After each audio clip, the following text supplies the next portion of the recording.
नमस्ते बच्चों, कैसे हैं आप सब। उम्मीद है आप सब घर पर हैं और स्वस्थ हैं। जब भी आप बाहर जाएं, याद रखें, जब भी आप घर से बाहर जाएं, अपने नाक और मुंह को किसी भी सूती कपड़े से, मास्क से, तौलिया या दुपट्टे से ज़रूर ढकें। हाथों को साबुन से धोते रहें और भीड़ भाड़ वाली जगहों में शारीरिक दूरी बना कर रहें। बच्चों, आज मैं पुनः आपके सामने मुख्यमंत्री विद्यालय सुरक्षा कार्यक्रम के अंतर्गत सुरक्षित शनिवार में नाव दुर्घटना एवं डूबने से बचाव के बारे में ढेर सारी जानकारियाँ लेकर आई हूँ। आज आप जानेंगे कि नाव दुर्घटना एवं डूबने से बचाव के लिए क्या करना चाहिए और क्या नहीं करना चाहिए। बच्चों, आज आप जानेंगे कि अगर कोई व्यक्ति डूब रहा है तो आप अपने आसपास उपलब्ध संसाधनों से, जैसे धोती, साड़ी, गमछी, बांस आदि की सहायता से, अपने आसपास उपलब्ध संसाधनों की सहायता से उस डूबते हुए व्यक्ति को कैसे बचाएंगे। एसडीआरएफ के द्वारा आप सीखेंगे कि डूबे हुए व्यक्ति का प्राथमिक उपचार कैसे किया जाता है। साथ ही आज के इस विशेष एपिसोड में हमारे साथ यूनिसेफ के स्वास्थ्य विशेषज्ञ डॉक्टर हुब्बे अली हमारे साथ जुड़ेंगे और आपको निमोनिया से बचाव के बारे में ढेर सारी महत्वपूर्ण जानकारियाँ देंगे और उससे बचाव के उपायों के बारे में भी बताएंगे। बच्चों, आज का एपिसोड बहुत ही महत्वपूर्ण और संदेशप्रद है। आज के एपिसोड को बहुत ही ध्यान से सुने और अंत तक देखने के लिए हमारे साथ बने रहें। तो चलिए आज के एपिसोड को बिना देर किए जल्दी से शुरू करते हैं। मेरे प्यारे बच्चों एवं शिक्षक बंधुओं, कोरोना वैश्विक महामारी से आज पूरा विश्व परेशान है। इस वैश्विक महामारी से बचने हेतु भारत सरकार अपने स्तर से बहुत प्रयास कर रही है। इसी प्रकार हमारी बिहार सरकार के शिक्षा विभाग के द्वारा 10 अक्टूबर से लेकर 30 नवंबर तक जन आंदोलन जागरूकता अभियान चलाया जा रहा है। इस कार्यक्रम को सफल बनाने हेतु और कोरोना वायरस से बचने हेतु प्रचार प्रसार सामग्रियों को जन जन तक पहुंचाया जाए। अरे मुनिया, स्कूल में बच्चों को आपस में कोरोना वायरस के संक्रमण को रोकने के लिए जो सावधानियां रखनी है उसके बारे में क्या बताओगी? मैं अपने साथ पढ़ने वाले स्कूल के सभी बच्चों को ये बताऊंगी। हम सबको स्कूल में आते समय अपने मुंह पर मास्क लगा के रखना है या कपड़ा बांध के रखना है। दूसरा ये कि प्रार्थना के समय, क्लासरूम में और मैदान में खेलते समय आपस में कम से कम 1 मीटर की दूरी जरूर बनाकर रखनी है। और क्या? भूल गई, मैं बताता हूँ। लंच ब्रेक के समय, पानी पीते जाते समय और छुट्टी के समय पर भी आपस में कम से कम 1 मीटर की दूरी बनाकर रखनी है। और क्या क्या बताओगी? ये भी बताऊंगी कि हम सबको बार बार अच्छी तरह से साबुन और पानी से 40 सेकंड तक हाथ धोना है। और हाँ, एक बात और बताऊंगी कि खांसते या छींकते समय हमें इस बात का विशेष ध्यान रखना है कि हमारा मास्क चेहरे पर अच्छी तरह से लगा हो। और सभी को ध्यान रखना पड़ेगा कि खांसते और छींकते समय मुंह से जो लार की बूंदें निकलती हैं, वो किसी सतह पर या किसी दूसरे बच्चे के ऊपर ना गिरे। और क्लासरूम में मेज, कुर्सी या कंप्यूटर के कीबोर्ड, दरवाजे की हैंडल जैसी चीजों को बेवजह ना छुएं। और अगर छू लेते हैं तो सबसे पहले हाथों को साबुन और पानी से धो लें। और क्या? बोलो बोलो। और देखा, फिर भूल गई ना। मैं बताता हूँ। अरे किसी भी दोस्त को आपस में हाथ नहीं मिलाना है, गले नहीं मिलना है, दूर से ही बात करनी है। हाँ डुगू, याद आया। अगर किसी को सर्दी, खांसी, जुकाम या बुखार है तो स्कूल नहीं आना है और डॉक्टर से सलाह लेकर ही दवा लेनी है। और इसके अलावा रेडियो और टीवी पर स्कूली बच्चों के लिए मीना की दुनिया, आधा फुल और गली गली सिम सिम जैसे मनोरंजक और शिक्षाप्रद कार्यक्रम भी आते हैं। स्कूल से आकर इन्हें भी तो देखना और सुनना नहीं भूलना है। इन सब बातों का ध्यान रखेंगे और सभी को बताएंगे। मिलजुल कर कोरोना को हराएंगे और बन जाएंगे कोरोना चैंपियन।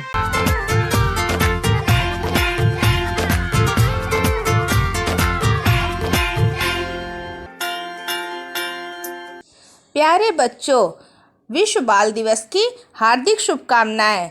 बच्चों, विश्व बाल दिवस को पहली बार 1954 में यूनिवर्सल चिल्ड्रन डे के रूप में स्थापित किया गया था और प्रत्येक वर्ष 20 नवंबर को यह मनाया जाता है। अंतर्राष्ट्रीय स्तर पर एकजुटता, दुनिया भर के बच्चों में जागरूकता और बच्चों के कल्याण के उद्देश्य से यह मनाया जाता है। इस वर्ष विश्व बाल दिवस का थीम है बच्चों जलवायु परिवर्तन। जलवायु परिवर्तन का असर सभी मानव जाति एवं पशु पक्षियों पर व्यापक रूप से देखने को मिलता है, जैसे बाढ़, सूखे की घटना, वर्षा में कमी इत्यादि अनेक प्राकृतिक घटनाएं जलवायु परिवर्तन के कारण होती हैं। आइए आगे हम लोग देखते हैं और भी कई दुष्परिणाम हमें अपने आसपास देखने को मिलते हैं इस जलवायु परिवर्तन के कारण। अरे ये कैसी आवाज है? भागो भागो, केदारनाथ में बादल फट गया। बहुत तेजी से पानी भरा जा रहा है। सब जान बचाकर जल्दी भागो। सचमुच बेटा, पानी भरा जा रहा है। चलो जल्दी भागो यहाँ से। आदरणीय अध्यक्ष महोदय, मैं आपकी अनुमति से एक प्रस्ताव पेश करना चाहता हूँ। मैं अपने पूर्वोत्तर राज्यों की उन्नति के लिए यहाँ पर चौड़ी सड़कें बनाना चाहता हूँ, ऊंची इमारतें बनाना चाहता हूँ, ताकि यहाँ के पर्यटन का विकास हो सके, लोगों को रोजगार मिल सके। आदरणीय अध्यक्ष महोदय, मैं श्रीमान मंत्री महोदय के प्रस्ताव का अनुमोदन करती हूँ। यह हमारे पूर्वोत्तर राज्यों के विकास के लिए अत्यंत आवश्यक है। अरे वाह, कितना घना जंगल है, कितना सुहावना मौसम है यहाँ का। कई प्रकार के पशु पक्षियों का आश्रय है यहाँ। कई आदिवासी लोग भी रहते हैं। अरे मनुष्यों को तो इन जंगलों से अनगिनत लाभ हैं। जंगलों के कारण समय पर वर्षा होती है। लकड़ियाँ, कई प्रकार की वनस्पति, गोंद आदि अनेक वस्तुएं, अनगिनत लाभ हैं मनुष्यों को जंगलों से। काट डालो इन पेड़ों को, सभी मजबूत पेड़ों को काट डालो। अरे भाई रुको, मत काटो इन पेड़ों को। अरे क्यों काट रहे हो? तुम्हें पता नहीं पेड़ों को काटना अपराध है। ये पेड़ तो हमारी वातावरण के संरक्षक हैं। इन्हीं से तो वर्षा होती है।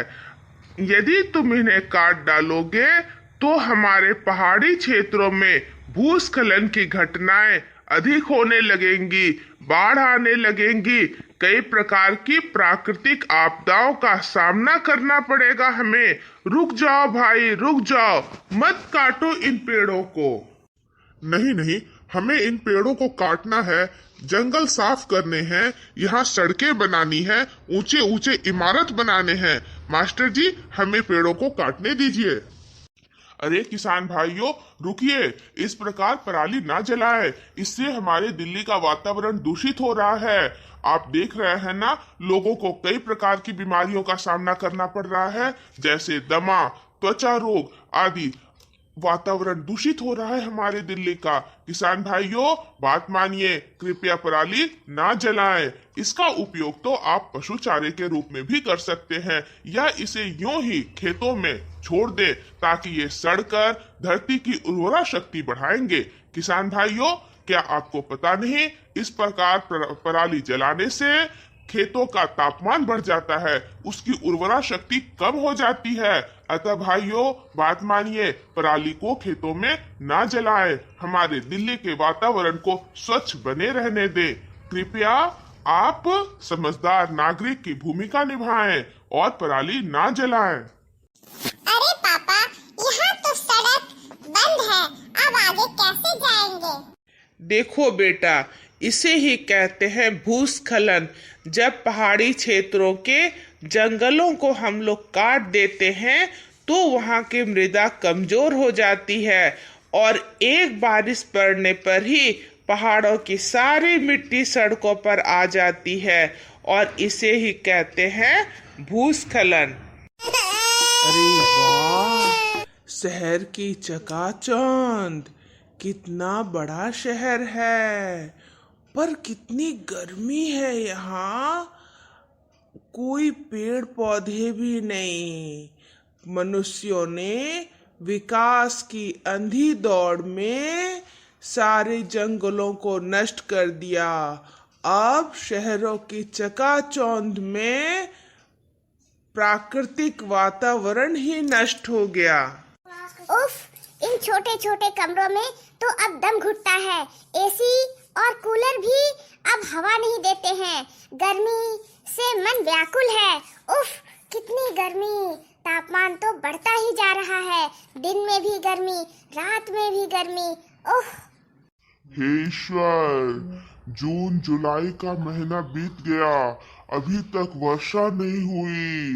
वर्षा नहीं होगी तो हम धान कैसे लगाएंगे? धान की पैदावार नहीं होगी तो देश में खाद्यान्न की कमी हो जाएगी। हमारा परिवार कैसे चलेगा? हे ईश्वर, अब तो समय पे वर्षा भी नहीं होती है। अत्यंत दुखद स्थिति आ गई।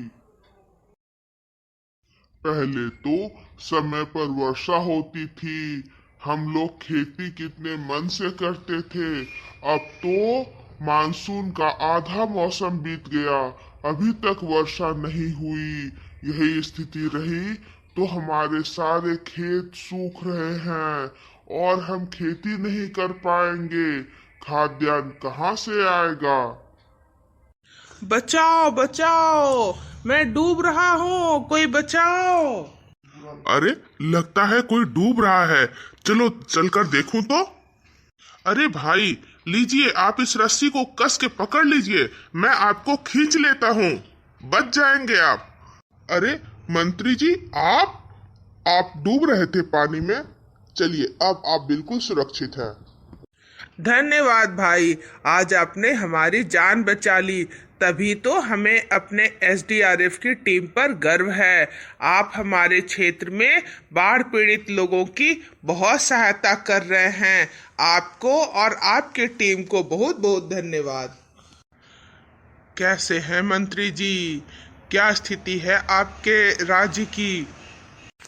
सर, हमारे राज्य में भूस्खलन की घटनाएं बढ़ती जा रही हैं, बाढ़ भी आ रहा है, परंतु इस आपदा की स्थिति में हमारे राज्य की एसडीआरएफ की टीम ने बहुत सराहनीय कार्य किया, बहुत लोगों के जान बचाए।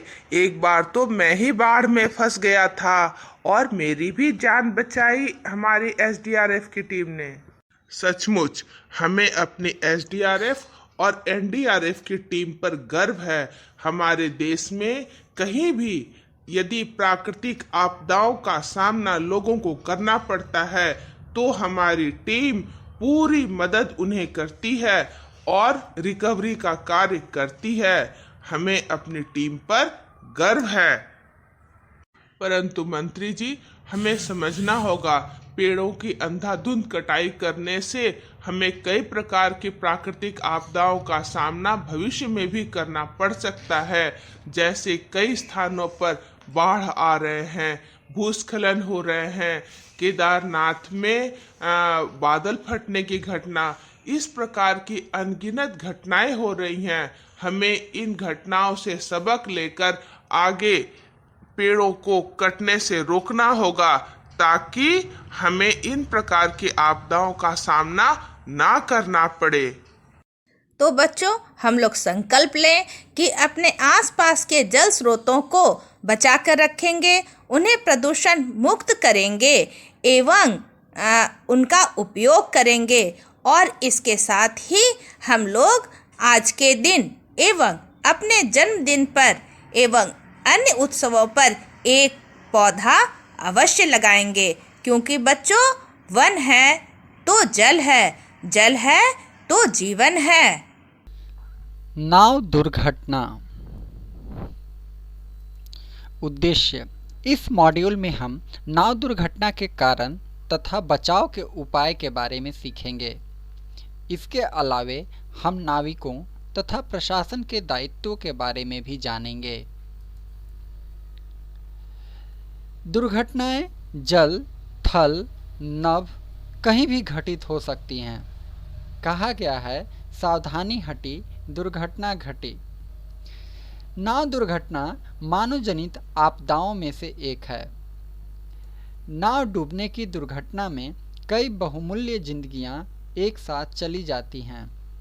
वैसे तो नौका दुर्घटना कभी भी घटित हो सकती है, लेकिन वर्षा ऋतु में इसकी आवृत्ति ज़्यादा हो जाती है, क्योंकि इन दिनों नदियों के जल स्तर के साथ साथ धारा भी तीव्र होती है। ऐसी ही एक नाव दुर्घटना वर्ष 2017 में 14 जनवरी को मकर संक्रांति के अवसर पर घटित हुई थी।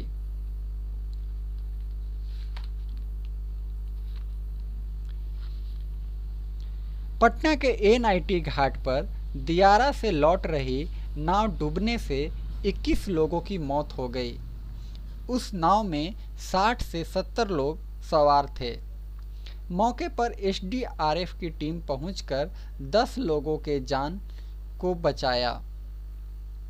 हम नाव दुर्घटनाओं को भविष्य में घटित होने से रोक सकते हैं अगर हम सावधानी बरतें। प्रश्न यह उठता है कि नाव दुर्घटना के क्या कारण हो सकते हैं। नाव दुर्घटना के निम्नलिखित कारण हो सकते हैं। नाव पर लदान क्षमता से अधिक सवारी, सफेद पट्टी के निशान का डूब जाना, नाविक का प्रशिक्षित न होना, नाव पर जानवर ढोना, जर्जर या टूटी नाव की सवारी करना, तेज हवा, खराब मौसम, आंधी तूफान भी नाव दुर्घटना को आमंत्रित करता है।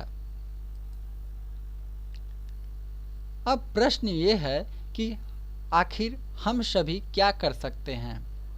नाव की सवारी करने से पहले हमें ध्यान देना चाहिए। जिस नाव पर पंजीकरण संख्या अंकित हो उसी नाव से यात्रा करें। जिस नाव पर लदान क्षमता दर्शाते हुए सफ़ेद पट्टी का निशान हो उसी नाव की यात्रा करनी चाहिए। नाव चलने से पहले यह देख लें कि लदान क्षमता दर्शाने वाली सफ़ेद पट्टी का निशान डूबा तो नहीं है। अगर डूबा है तो तुरंत उतर जाएं। किसी भी स्थिति में ओवरलोडेड नाव पर न बैठें। जिस नाव पर जानवर ढोए जा रहे हों उस पर यात्रा न करें। छोटे बच्चों को अकेले नाव की यात्रा न करने दें। जर्जर, टूटी फूटी नाव की सवारी न करें, यह जानलेवा हो सकता है। नाव यात्रा के दौरान किसी तरह की जल्दबाजी न दिखाएं और नाविक के ऊपर किसी तरह का दबाव न डालें। तेज हवा, आंधी तूफान, खराब मौसम एवं बारिश में नाव की यात्रा न करें। सूर्योदय से पहले और सूर्यास्त के बाद नाव की यात्रा न करें, यह खतरनाक हो सकता है। जिस नाव पर जीवन रक्षा के लिए लाइफ जैकेट, लाइफ बॉय के साथ प्राथमिक चिकित्सा बॉक्स एवं रस्से आदि ठीक तरीके से रखे हों उसी नाव से यात्रा करें। नाव में यात्रा के दौरान शांत बैठें व उतरते चढ़ते समय क्रम से ही नाविक के निर्देशानुसार उतरें व चढ़ें। नाविक एवं नाव मालिकों के लिए क्या सलाह हो सकता है? नाविकों को कुछ आवश्यक बातों का ध्यान रखना चाहिए। तेज हवा, आंधी तूफान, खराब मौसम एवं बारिश में नाव का संचालन नहीं करना चाहिए। जिस नाव पर 15 से 30 लोग बैठते हों, उस नाव पर 2 नाविक होना अनिवार्य है तथा जिस नाव पर 30 से ऊपर बैठाने वाली नावों पर 3 नाविकों का होना अनिवार्य है। नाव पर किसी तरह का नशा सेवन करने से यात्रियों को रोकना चाहिए। किसी यात्री को किसी भी दशा में नाव संचालन न करने दें। बीमार गर्भवती महिलाओं को नाव पर चढ़ाने में प्राथमिकता देना चाहिए। जिस नाव पर जानवर ढोए जा रहे हों, उस नाव में नाविक के अलावा अन्य किसी सवारी को न बैठाएं। किसी भी तरह नाव चाहे उस पर सवारी ढोई जा रही हो अथवा जानवर या सामान, सभी नाव का पंजीकरण कराना एवं उस पर लदान क्षमता का निशान लगाना आवश्यक हो। नाव पर कोई भी सामान या खतरनाक सामग्री, सांप आदि नहीं ढोया जाएगा जिससे अन्य यात्रियों को किसी प्रकार का खतरा उत्पन्न होता हो। नाव से पानी निकालने उलीचने के लिए नाव में आवश्यक बर्तन रखें तथा लाइफ जैकेट, बांस, हवा भरी ट्यूब इत्यादि को उचित स्थान पर रखें। रात में नाव का परिचालन न करें। यदि आवश्यक हो तो सक्षम प्राधिकार से अनुमति प्राप्त कर विशेष रोशनी के साथ परिचालन करें। सूर्योदय से पहले और शाम 5:30 बजे के बाद नाव का परिचालन न करें। प्रशासन के दायित्व।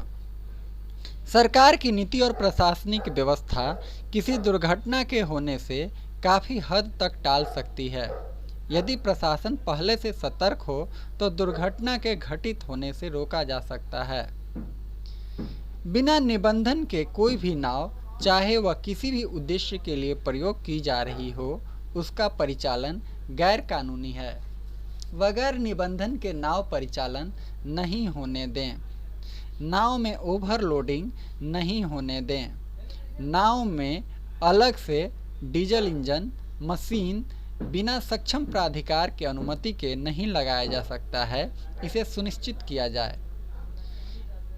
घाटों पर प्रशिक्षित तैराकों, गोताखोरों एवं नज़दीकी पुलिस थाना एवं जिला प्रशासन के प्रमुख पदाधिकारियों का फ़ोन नंबर अवश्य प्रदर्शित कराया जाए।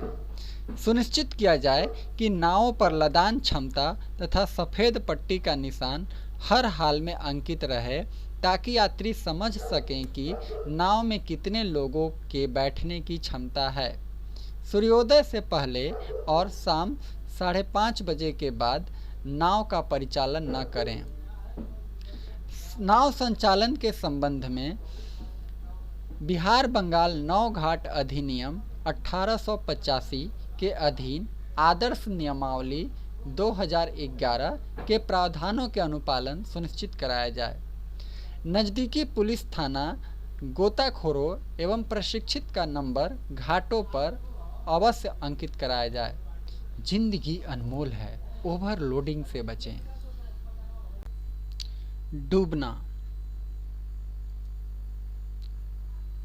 उद्देश्य। इस मॉड्यूल में हम डूबने से होने वाली घटनाओं के संदर्भ में जानकारी प्राप्त करेंगे।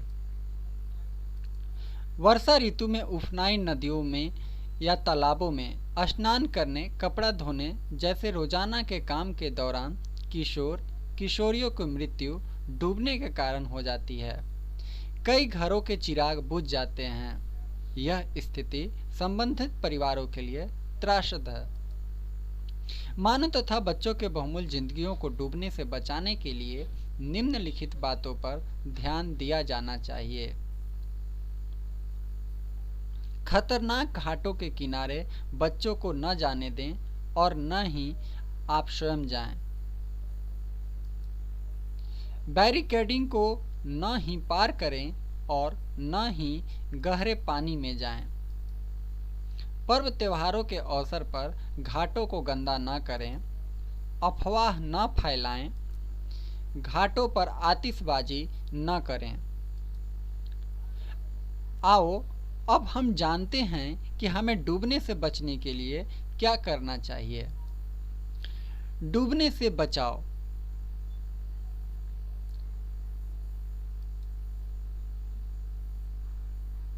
डूबने से बचने के लिए बच्चों को नदी, तालाबों, तेज पानी के बहाव में स्नान करने से रोकना चाहिए।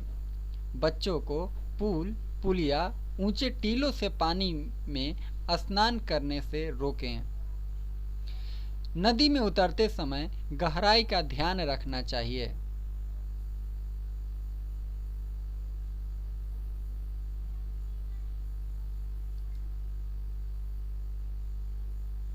डूबते व्यक्ति को धोती, साड़ी, रस्सी या बांस की सहायता से बचाएं।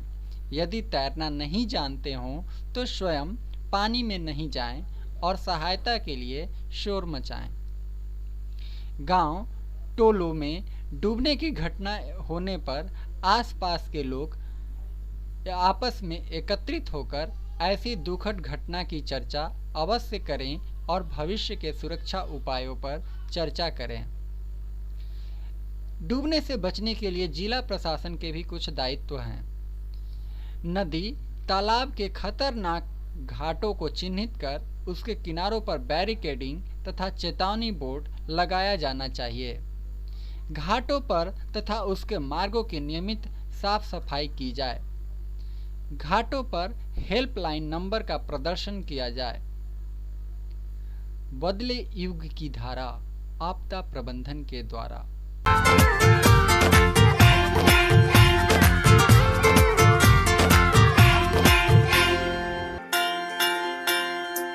बच्चों, आज हम डूबते हुए व्यक्ति को बचाने के विषय में जानकारी हासिल करेंगे। जैसा कि आप लोग जानते हैं कि बारिश का मौसम शुरू हो गया है और नदियों और तालाबों में पानी बढ़ गया है। लोग नदियों में और तालाबों में तैरने के लिए जाते हैं और डूब जाते हैं। इसके अलावा लोग बाढ़ के दौरान भी डूब जाते हैं। आपने देखा होगा कि हम लोग सामने होते हुए भी डूबते हुए व्यक्ति की मदद नहीं कर पाते हैं।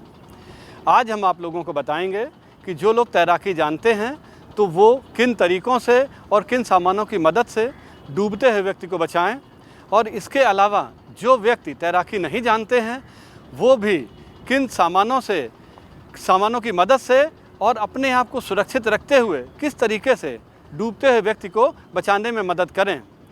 आज SDRF के माध्यम से इन्हीं तरीक़ों का हम प्रदर्शन करेंगे। आप देखें, जैसा कि आप देख रहे हैं कि एक व्यक्ति पानी में सामने डूब रहा है और मदद के लिए चिल्ला रहा है। अभी यहाँ पर जो लोग उपस्थित हैं उन लोगों को तैरना नहीं आता है। आप देखें कि तैराकी ना जानने वाले व्यक्ति किस तरीके से डूबते हुए व्यक्ति को बचाते हैं, अपने आप को सुरक्षित रखते हुए उससे संपर्क ना करते हुए किस तरीके से बचाते हैं।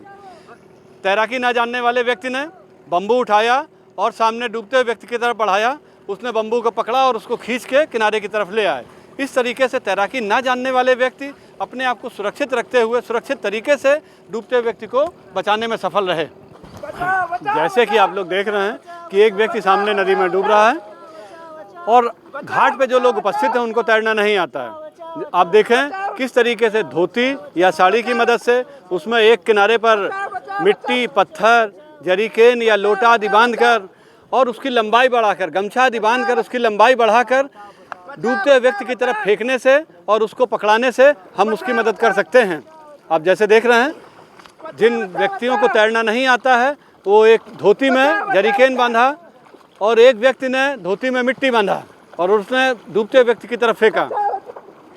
दोनों में से एक को डूबते हुए व्यक्ति ने पकड़ लिया और इस तरीके से उसको खींचकर किनारे की तरफ सुरक्षित ले आए। जैसा कि आप देख रहे हैं, पुनः एक व्यक्ति डूब रहा है और उसको किस तरीके से पुनः एक बार तैराकी न जानने वाले व्यक्तियों के द्वारा कैसे उसको बचाया जाता है। एक व्यक्ति लाइफ बॉय लेकर, रस्सी में बांधा हुआ लाइफ बॉय लेकर उसकी तरफ जाता है और उसकी तरफ फेंक देता है। खुद भी कमर तक पानी से आगे नहीं जाता है वो, और इस तरीके से तैराकी ना जानते हुए सुरक्षित तरीके से डूबते हुए व्यक्ति को सामान फेंक कर, तैरने वाला सामान फेंक कर उसको बचा लेता है। जैसा कि आप देख रहे हैं कि सामने एक व्यक्ति पानी में डूब रहा है। अब पुनः इसको तैराकी ना जानने वाले तरीके से किस तरीके से बचाते हैं आप देखिए। कुछ लोग जो किनारे पे खड़े थे उनको तैरना नहीं आता था, उन्होंने मानव श्रृंखला बनाई एक दूसरे का हाथ पकड़कर, और इसी तरीके से वो डूबने वाले व्यक्ति के नज़दीक तक अपनी पहुंच बनाई और उसको पकड़कर सुरक्षित तरीके से किनारे पर ले आए। जैसा कि अभी आपने देखा, हमने प्रदर्शन के द्वारा दिखाया कि किस तरीके से तैराकी ना जानने वाले व्यक्ति के द्वारा डूबते व्यक्ति को बचाया गया। उसमें से आपने देखा थ्रो मेथड, जिसमें कोई चीज़ रस्सी में, धोती में, साड़ी में आदि में बांध कर डूबते व्यक्ति की तरफ फेंका गया और उसको बचा लिया गया। रीच मेथड, जिसमें किनारे से एक व्यक्ति बांस या पाइप की मदद से जो पकड़ा दिया जाता है, डूबते व्यक्ति को पकड़ा के उसको सुरक्षित तरीके से किनारे पर ले आते हैं। इसी तरीके से वेड मेथड, जिसमें कि मानव श्रृंखला बनाकर कुछ व्यक्तियों ने आपस में हाथ पकड़कर डूबते हुए व्यक्ति के पास जाकर मानव श्रृंखला बनाकर उसके नज़दीक से नज़दीक पहुंचकर सुरक्षित तरीके से उसको किनारे की तरफ ले आए। अभी आप देखिए कि जो व्यक्ति तैराकी जानते हैं वो किस तरीके से डूबते हुए व्यक्ति को बचाते हैं।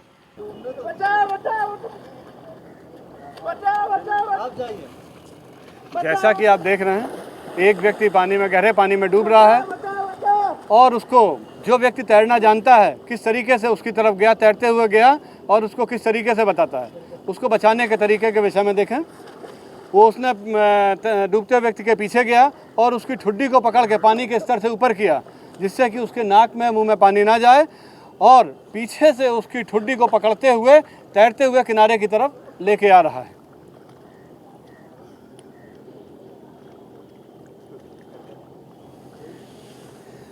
और अब देखिए उसको डूबते हुए व्यक्ति को जिस तरीके से उसके पेट में पानी चला गया है, किस तरीके से अचेत हो गया है, तो वो उसको फायरमैन के तरीके से कंधे पर लेकर आ रहा है, जिससे कि बाहर लाके उसको पेट में गए हुए पानी को निकालने की कार्रवाई की जाएगी। जैसा कि आप पुनः देखिए, सामने एक व्यक्ति गहरे पानी में डूब रहा है। अब इसको किस तरीके से तैराकी जानने वाले व्यक्ति के द्वारा बचाया जाता है। जिसको तैराकी आता है वो व्यक्ति पानी की तरफ गया, उसने पानी में छलांग लगाई और डूबते व्यक्ति की तरफ बढ़ा, और डूबते व्यक्ति के पीछे की तरफ सर जाकर, ध्यान रखा जाए कि डूबते व्यक्ति के पीछे की तरफ से जाना है, और उसको सर को पानी के स्तर से ऊपर किया, सर पकड़कर तैरते हुए किनारे की तरफ लेके आना है। ध्यान रहे, अगर आप व्यक्ति के सामने से जाएंगे तो व्यक्ति आपको जकड़ लेगा, पकड़ लेगा, जिससे आपको तैरने में परेशानी होगी और आप तैरकर किनारे की तरफ नहीं आ पाएंगे और खुद के डूबने का खतरा हो सकता है। जैसा कि आप देख रहे हैं, एक व्यक्ति सामने गहरे पानी में डूब रहा है। अब इसको तैराकी आने वाले व्यक्ति के द्वारा किस तरीके से बचाया जाता है देखें। तैराकी जानने वाला व्यक्ति जाता है और डूबने वाले व्यक्ति के 3-4 फीट पहले वो डुबकी मार के डूबने वाले व्यक्ति के पीछे की तरफ जाता है और उसको पैर पकड़ के उसको ट्विस्ट करता है, जिससे कि वो सामने से उसको पकड़ ना सके, और फिर उसके आगे चेस्ट की तरफ से क्रॉस बनाते हुए, क्रॉस पकड़ के एक हाथ से, बाएं या दाहिने हाथ से क्रॉस बनाते हुए उसको पकड़ के किनारे की तरफ लेकर आता है, तैरते हुए किनारे की तरफ लेकर आता है। जैसा कि आप देख रहे हैं कि एक कंधे से गले की तरफ से क्रॉस बनाया और तैराते हुए उसको किनारे की तरफ लेके आ रहा है। जैसा कि आप देख रहे हैं, पुनः एक बच्चा गहरे पानी में डूब रहा है। अब इसको तैराकी जानने वाले व्यक्ति के द्वारा किस तरीके से बताया जाता है देखें। तैराकी जानने वाला व्यक्ति उसकी तरफ बढ़ता है और डूबते हुए बच्चे के 3 फीट पहले से ही पानी में डुबकी लगा के उसके पीछे पहुंचता है और उसके पैर को पकड़कर उसको दूसरी तरफ को घुमा देता है, जिससे कि बच्चा सामने से उसको ना पकड़ सके, और उसके बाजू को पकड़ लेता है और बाजू को पकड़ के खुद तैरते हुए किनारे की तरफ लेकर आ रहा है, जिससे कि बच्चा सामने से उसको पकड़ ना सके, जकड़ ना सके और उसको तैरने में बाधा ना पहुंचा सके। दर्शकों एवं मेरे प्यारे बच्चों, आप सभी को मेरा नमस्कार। जैसा कि हम जानते हैं, बच्चे हमारा आज और कल दोनों हैं। बच्चों का बेहतर स्वास्थ्य हमारे आज और कल के लिए बहुत महत्वपूर्ण है। बच्चों को सुरक्षित रखना एवं स्वस्थमंद रखना हम सबकी जिम्मेवारी बनती है। बच्चों को सुरक्षित रखना एवं उन्हें बेहतर स्वास्थ्य देने के लिए हमें बच्चों को बचपन से ही उनके बेहतर पालन पोषण पर ध्यान देना आवश्यक होता है। तो आज हम बच्चों के स्वास्थ्य के संदर्भ में बहुत सी चर्चा करेंगे। आज हमारे साथ बिहार यूनिसेफ पटना के स्वास्थ्य विशेषज्ञ डॉक्टर हुब्बे अली हैं। आज हम इनसे विश्व निमोनिया दिवस पर स्वास्थ्य के संबंध में बहुत सी चर्चा और बातें करेंगे। सर, मेरा दूरदर्शन मेरे विद्यालय के सुरक्षित शनिवार के इस एपिसोड में आने के लिए आपका बहुत बहुत हार्दिक स्वागत है। नमस्ते सर, हम आपसे ये जानना चाहेंगे कि निमोनिया भारत एवं बिहार में इसकी स्थिति क्या है और यह कैसे फैलता है? पूरे विश्व, भारत और बिहार में बाल मृत्यु दर का सबसे बड़ा कारण निमोनिया है। पूरे विश्व में निमोनिया से जितनी मृत्यु होती है उसमें से 20% निमोनिया से होने वाली मृत्यु केवल भारत में होती है।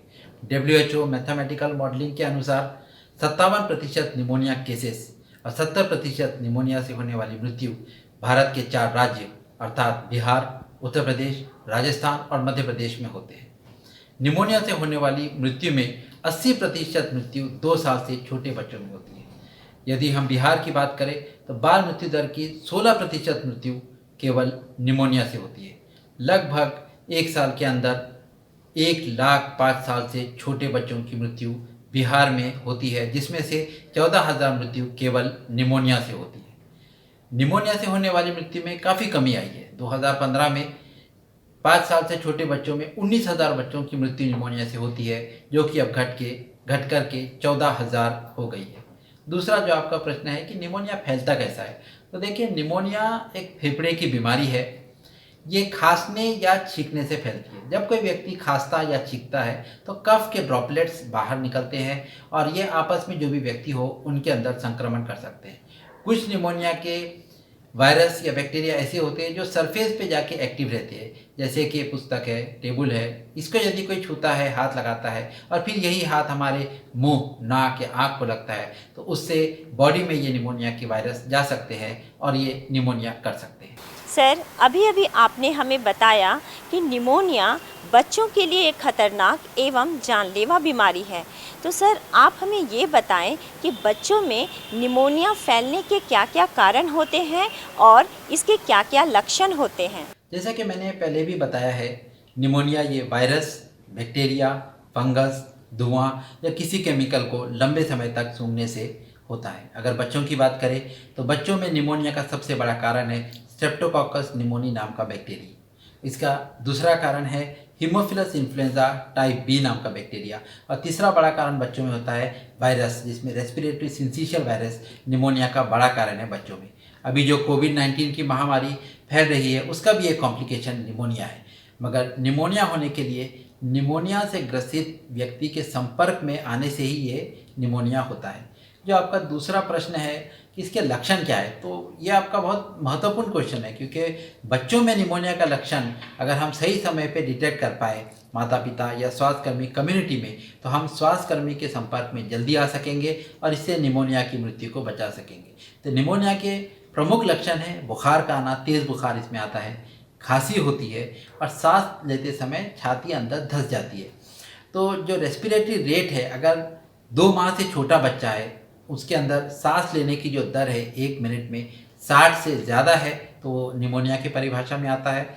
2 माह से 12 माह के बच्चे में सांस लेने की दर 50 के ऊपर है तो वो निमोनिया की परिभाषा में आता है। और 1 साल से 5 साल के बच्चों में रेस्पिरेटरी रेट यदि 40 के ऊपर होता है 1 मिनट में तो ये निमोनिया की परिभाषा में आता है।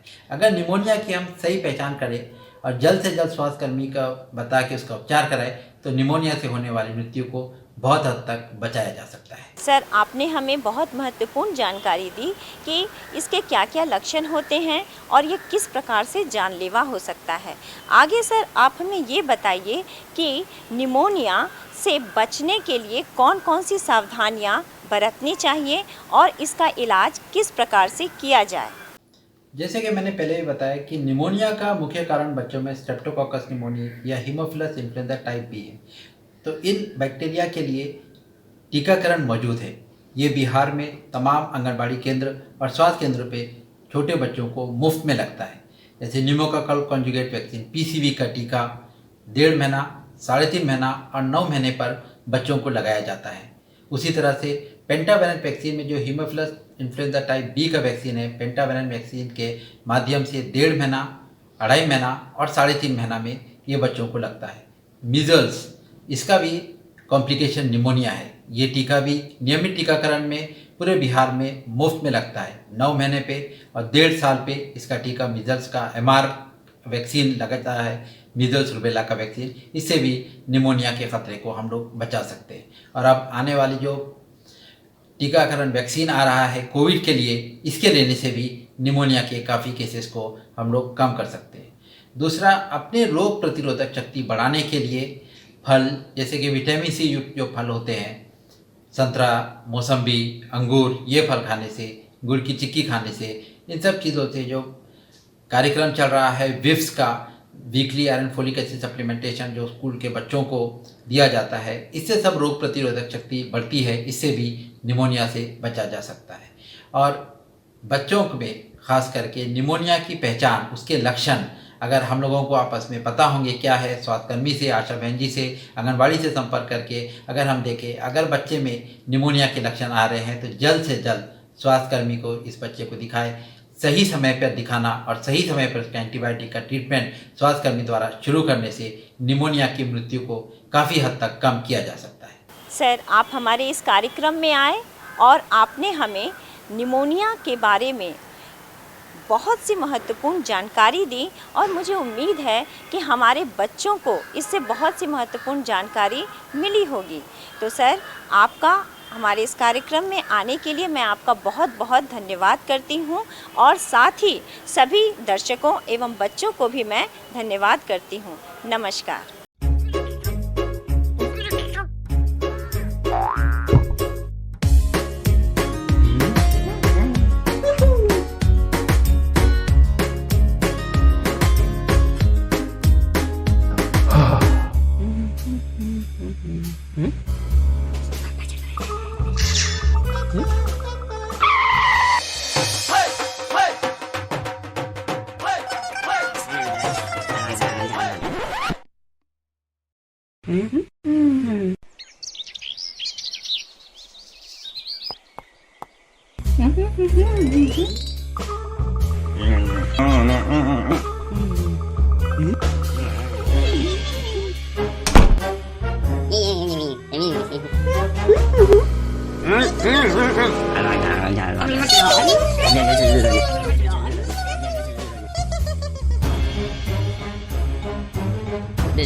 Dari COVID ke dalam dia benar.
बच्चों नमस्ते।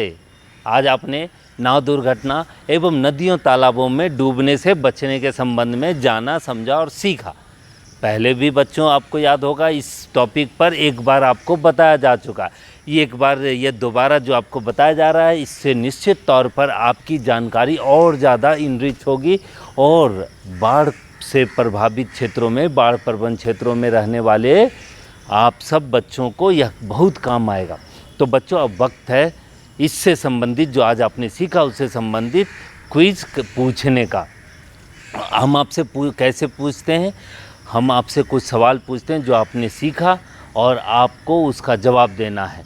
तो बच्चों, आप ध्यान से प्रश्नों को सुनिए और उसके विकल्पों का सही चयन कीजिए। तो उसके पश्चात हम आपको एक गृह कार्य भी देते हैं। तो बच्चों, क्या आप लोग तैयार हैं प्रश्न के लिए, क्विज के लिए?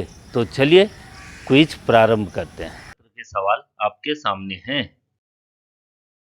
पहला सवाल, विश्व बाल दिवस कब मनाया जाता है? इसके विकल्प हैं, पहला 15 नवंबर, दूसरा 20 नवंबर, तीसरा 16 नवंबर, चौथा 18 नवंबर। बच्चों, इसका सही जवाब है 20 नवंबर। दूसरा सवाल, जलवायु परिवर्तन के संदर्भ में निम्न में से कौन सत्य है? इसके विकल्प हैं, पहला तापमान में वृद्धि हो रहा है, दूसरा ऑक्सीजन की मात्रा में कमी हो रहा है, तीसरा आपदाओं की आवृत्ति बढ़ रही है, चौथा उपरोक्त सभी। बच्चों, आपको सही जवाब ढूंढना है, वह है चौथा यानी उपरोक्त सभी। तीसरा सवाल, वायु प्रदूषण को नियंत्रित करने के लिए क्या उपाय हैं?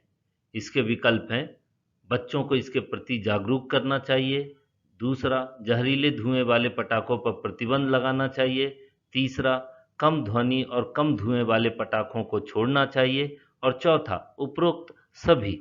इसका सही जवाब है उपरोक्त सभी।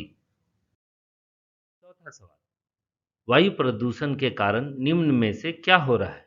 इसके विकल्प हैं, पहला बीमारियों का प्रकोप कम हो रहा है, दूसरा ग्लोबल वार्मिंग में वृद्धि हो रहा है, तीसरा वातावरण शुद्ध होता है, चौथा ऑक्सीजन की मात्रा में वृद्धि होता है। बच्चों, इसका सही जवाब ग्लोबल वार्मिंग में वायु प्रदूषण के कारण वृद्धि हो रहा है। पांचवा सवाल, नाव दुर्घटना से बचने के लिए निम्न में से किस प्रकार की सावधानियां बरतनी चाहिए?